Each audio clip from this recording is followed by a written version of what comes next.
Now let us move on to Deepa Kiranji. Yesterday we were able to witness her storytelling skills, amazing storyteller. But today she is in a different avatar. She is a researcher now.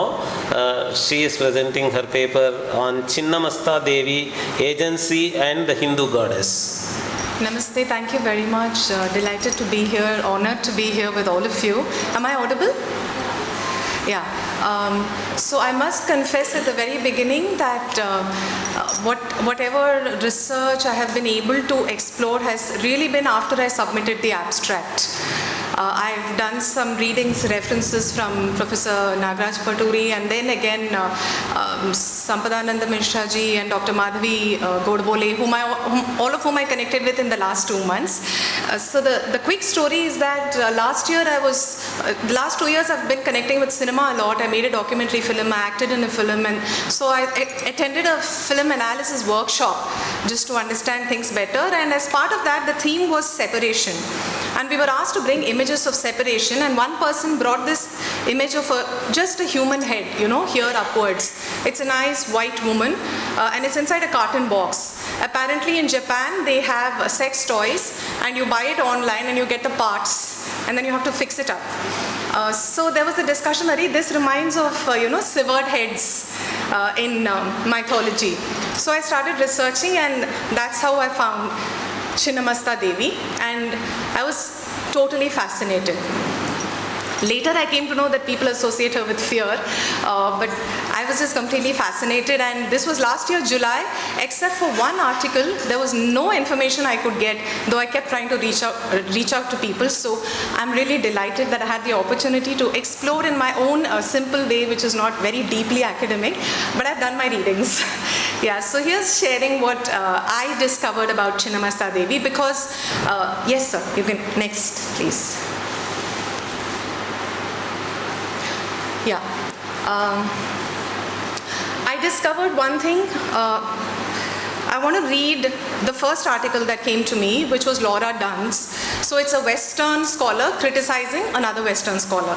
That's the first article I read, where Laura Dunn writes that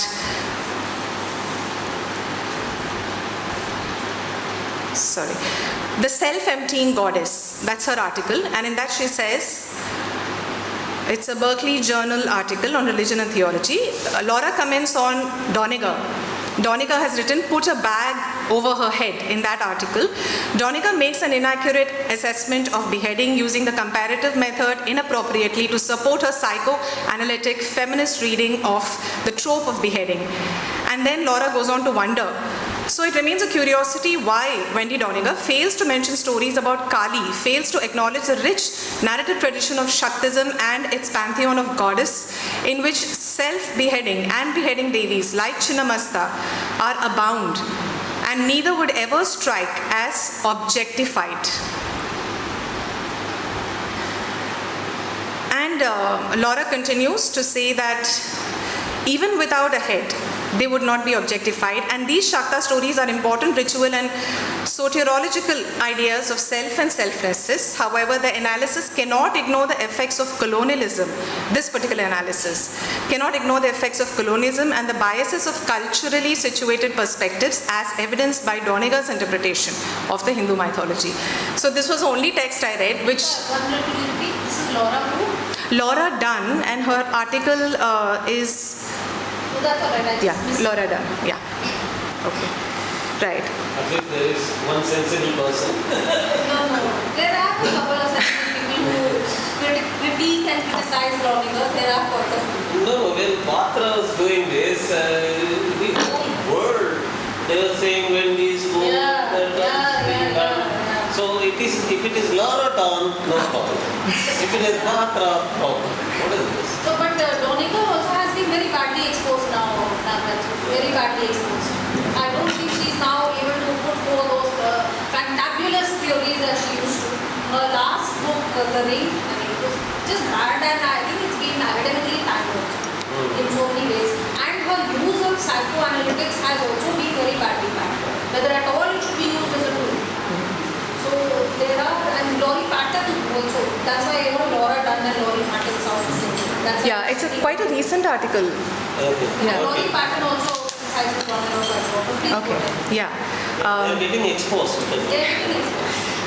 So that's how I kept being curious that maybe authentically how I related to the story, there must be more to it.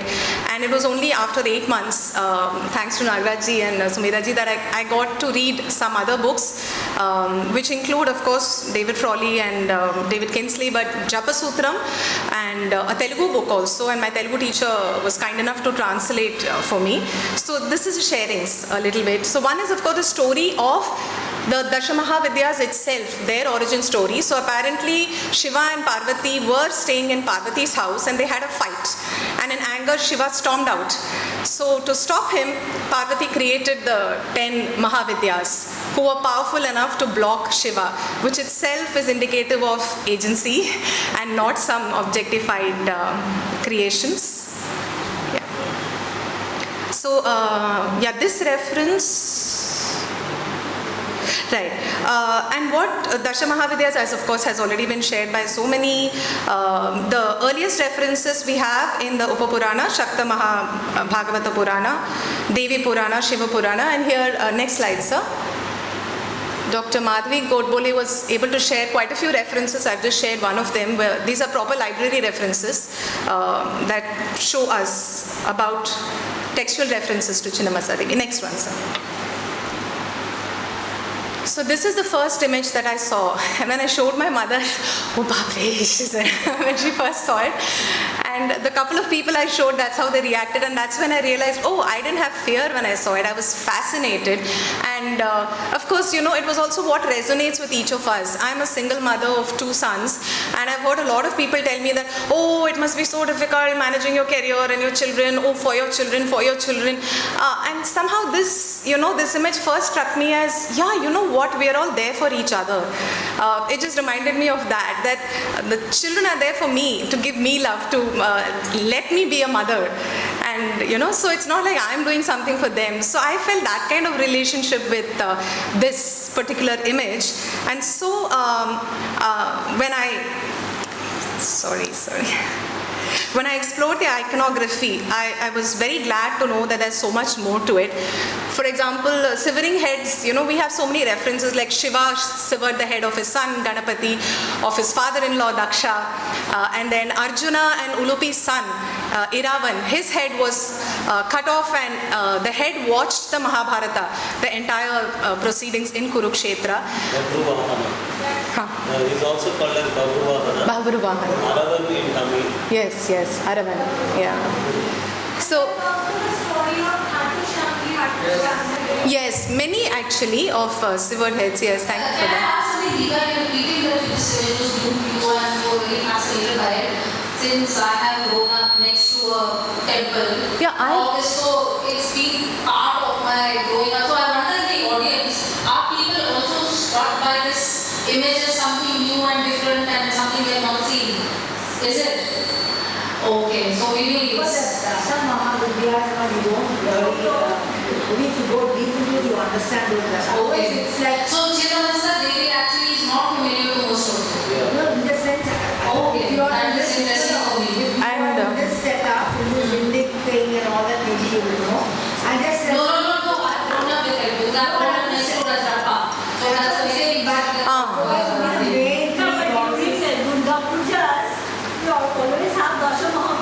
Yes. So I think maybe this Eastern India. I'm also from Eastern India. You also from Eastern India. So perhaps this is a kind of Eastern Indian thing that we do. Okay, interesting thing. So the only one that I found where the goddess has severed her own head. Usually it's someone else who's done it, or they might have given consent, but here it is she. So the Janma Katha, as comes in the Telugu Dashamahavidyalu book by Dr. Jayanti Chakravarti, he talks about her Janma Katha from the Pranatoshi Tantra, and this story is pretty consistent. You have different narratives, but mostly this one is that Parvati went down to the river with her assistants Jaya and Vijaya, And as they returned, they were going home, but Jaya and Vijaya were so hungry and they were pleading, Mother, feed us, we are thirsty, we are hungry, take care of us right now. And she was lost in thoughts of Shiva, so much so that her Ichha Shakti made her almost black with heat, and she didn't want to attend to them, and she kept trying to pacify, we'll go home and we'll do it.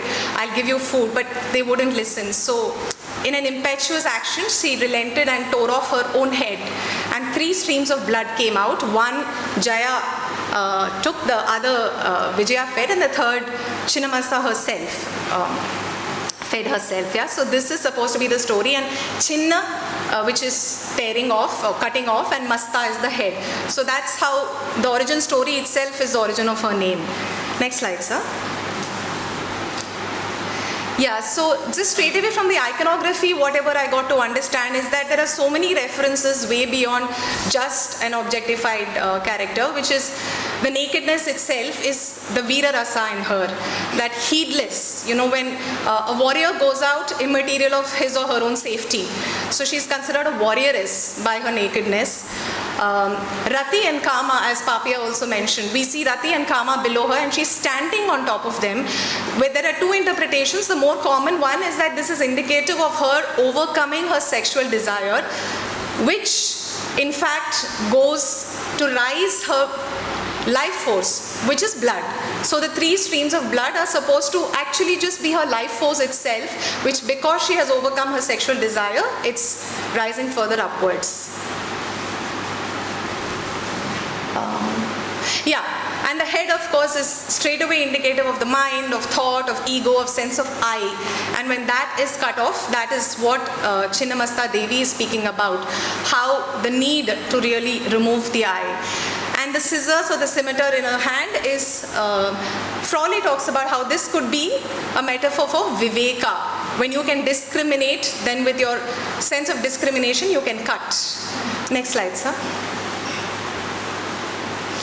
So there are many triadic functions in this. The interconnectedness, as Jayachandran was talking to me about from IIIT. So where there is A, B and C which are related to each other, A to B, B to C, A and B together. That's why I've used a triangle to talk about the dynamics here. Next slide, sir. Yes, so we find here that, there is a sacrifice of a head. And the sacrifice is given to someone, and performed by someone, and all 3 are Chinnamasta Devi. It is her head, it is she who's cutting it, and she drinks the blood again. So there's this very interesting triad of sacrifice, sacrificer, and the receiver of the sacrifice. Next one, sir. And of life, death, and non-duality.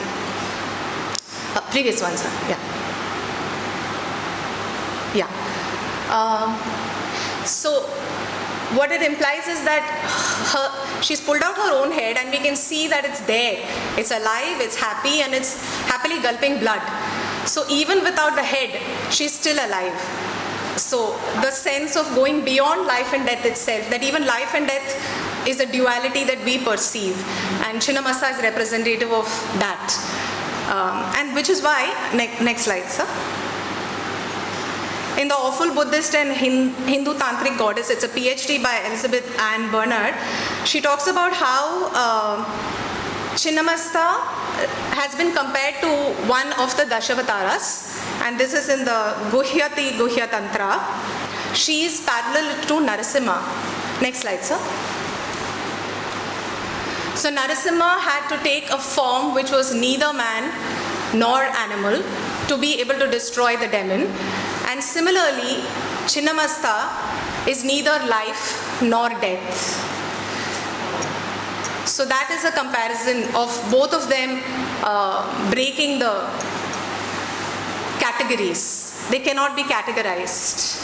As Narasimha cannot be categorized as man or animal, and Chinnamasta cannot be categorized as alive or dead. So again, with the duality, she destroys the demon, and the demon that she destroys is the demon, the most powerful negative demon, which is the ego. Next slide, sir. So Chinnamasta Devi is very much prevalent in the Buddhist tradition. In fact, textual evidence is more in the Buddhist scriptures, the oldest ones in fact, going back to Elizabeth and Bernard's findings. In the Buddhist lineage, there is textual evidence of the Buddhist goddess Vajra Yogini. So there are clear scriptures which are older than the Hindu ones. So there are schools of thought which believe that basically Chinnamasta is a Buddhist goddess, and later on it was that they referenced, and this is one of the schools of thought. Deepa, this is a very, very dangerous kind of stereotype that most of Hindu traditions are taken from Buddhist ones, and this is a kind of main attack tool of a lot of Western countries use this with, I don't know, due caution. Right. So these papers, what do you mean by older texts which are older than Hindu texts? as in if they're looking for textual evidence, so for example the 950. What is this Buddhist text which is older than? So I don't have the entire PhD, but Professor Nagraj had sent another one. Again, she has worked on the Buddhist goddess. So Which Camille. text which is older than Hindu texts? I don't know the name of the text. I'll give you that. Yeah, he has sent me the email. And I don't know which are these texts which are older than Hindu texts. That is what I was talking to Brahmachari Prashant ji also. Older in what sense? Older because the manuscriptologist actually dates the manuscript to that date. Which really means nothing, sir. Which we know very well. It means nothing because the ways of dating, they make up things about the language, they make up things about the grammar, about the paper, about the style. So the dating of manuscripts is again a very, very problematic thing. But if this is the case, is it that the Chinnamasta is borrowed from Buddhism? That is one of the papers. Yes, sir. Sakti Sangama Tantra. Sakti Sangama Tantra has a Chinnamasta. Sir. Yes, sir. Published Tantra. Yes, sir. Sakti Sangama Tantra. It has a Chinnamasta Khanda. Okay. So a part, a portion, dealing with Chinnamasta worship, etc. So probably you have the scholar whom you have mentioned, they are basic. So these are the basic sources. We have to go to the basic sources. Right. So I'm putting out what I have found. I'm happy to learn it. And that is knowing Buddhism. There is an appropriation of Hindu chakra to Buddhism. Right. So who is this scholar? Elizabeth and Bernard. I've sent her a piece also. I'll send it again. Book, In my bibliography. appropriation of Sri Yantra by Buddhism. So it is like a art form in Nepal or somewhere. They have photographed. So how our Hindu, that is Sanatana Dharma, we is recommending Buddhism. That is other. And I don't know, since you are reading many articles, please be very careful when you read this kind of thing because this is extremely favorite of Western scholars. They would like you also to believe that the Ramayana is a Buddhist text which has been appropriated by Hindus later. So this is a very favorite trope, and why is that? Because they want to replace Buddhism in the place of a reform movement of Hinduism, and they often use that to attack Hinduism in many ways. So Elizabeth and Buddhism are not Right. In fact, I had mentioned specifically when I sent my paper that can I reference this person and what does it mean? Start conversations. Yes, I'm glad. And even and get inputs from everyone about this. Yes. But this whole thing that earlier than Hindus is a very dangerous kind of approach. Yes, so apparently they have records of a Princess Lakshminkara who taught some yogic practices. Then directly it becomes that we have taken it from Buddhism. Yes. Please go ahead. Just one more observation. A lot of Hindu texts are not extant now. That doesn't mean that the concept didn't exist because a lot of the references to these texts you find in later commentaries. So just because the texts are no longer extant doesn't mean Buddhism becomes earlier than Hinduism. If at all. So that was that argument. That's her counter for that argument. Right. Okay. So the textual criticism and the manuscript history, it does not acknowledge when the oral text has been documented in a written text. And the author that she is quoting, actually I sent the book to Deepa ji. he also is very doubtful about the borrowing of the text from Hindu Vedicism into Vajrayana. It's a Vajrayana text actually, and he is also doubtful. But they, because we want to be historically accurate and convincing to the audience, we go with the history of the manuscript. Yes. Okay. Right. Sir, I think you made a very, very good point. I really want to emphasize that we don't know when that oral tradition was written down. How old is that oral tradition? And if you go into the details of dating of manuscripts, it is astonishing how many assumptions come into that dating. And how many things you have to take for granted before you can believe that this manuscript is actually dated to what they are saying to be. This is because, I researched the Artha Shastra and the kind of stories about the Artha Shastra and the kind of very, in the end they become facile and silly methodology is used, really discredit this dating of manuscripts business. So this whole earlier thing is not an easy one to use in the context of Sanatan simply because of how ancient it is. And we can't get written down and sign papers for everything. So therefore I think we have to keep our minds open on this. Keep your minds open and cut off the heads of people who talk. But definitely, it is still agreed that she is someone who is there for the Jnana Yogis, and many of her names include Yoga Marga Pradayin, Yoga Maya, Yoga Mai, Yogananda Pradayini, and so, yeah, okay. So, this is a concept, yes, of course, which repeatedly comes, which is the idea of the mind, right?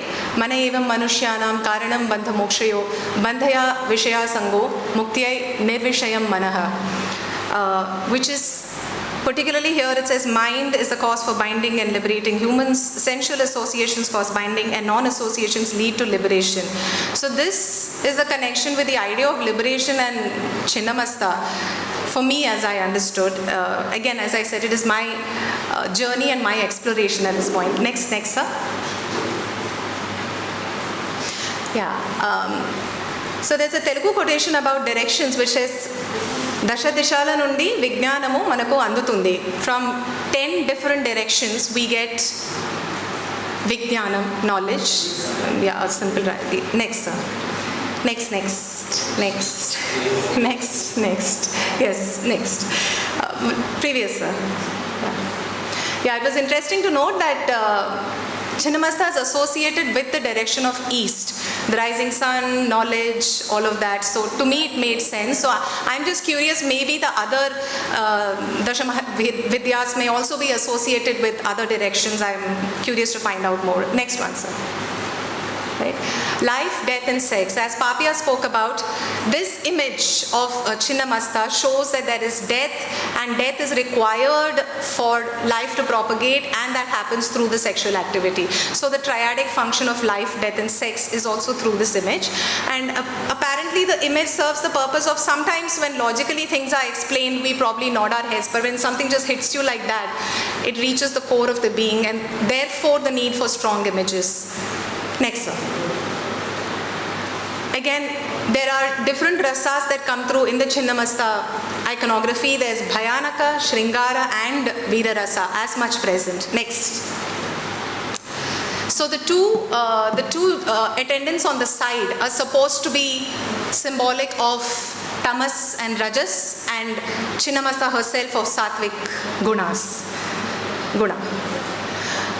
And again, the Jaya and Vijaya, the attendants, each of them represent the Ida lunar, and the Pingala the solar, while Chinnamasta is the centering, the coming together and the centering, the Sushumna, which is apparently also why a lot of those who worship Chinnamasta, their focus is not chakras and this and that, but more on centering, more on the Nadi Shuddhi and the Sushumna, which is again a yogic practice. So it comes back to one of her names, which is Vajrayogini. And yes, sir. So the worship of Chinnamasta happens in many places, like Bhagavati temple, Himachal Pradesh is another one. Rajarappa is among the most famous one. If we Google, we always see Rajarappa. Having said that, it is quite uncommon, extremely uncommon. In fact, at least for the non-eastern part of India, we haven't heard much. The reference we have heard is that I read again in Jayanti Chakravarti's that Renuka Devi in the south, we have abundant temples of Renuka Devi, and Renuka Devi is apparently, and she is seen as an equivalent of Chinnamasta Devi, or as a form of Chinnamasta Devi. Next, sir. So according to the Telugu calendar, Vaishakha Masham Shukla Paksham Chaturdashi is when is Chinnamasta Jayanti celebrated, and this year it's on the 15th of May. It's also called the Veera Ratri, and there's another story behind that. Nevertheless, it seems like it must be one of the hottest days, and Chinnamasta is Buddha Purnima also. Interesting. Yeah, apparently she is associated with Ugra, ferocity. Even also the nursing is Chaturdashi, where nursing is Okay. It's Narasimha Jayanti also. That correlates with her. Okay. Brahma and Vasvi were also born in Vaishakha. Oh. So as a They are Jaya and Vijaya. Everything comes together.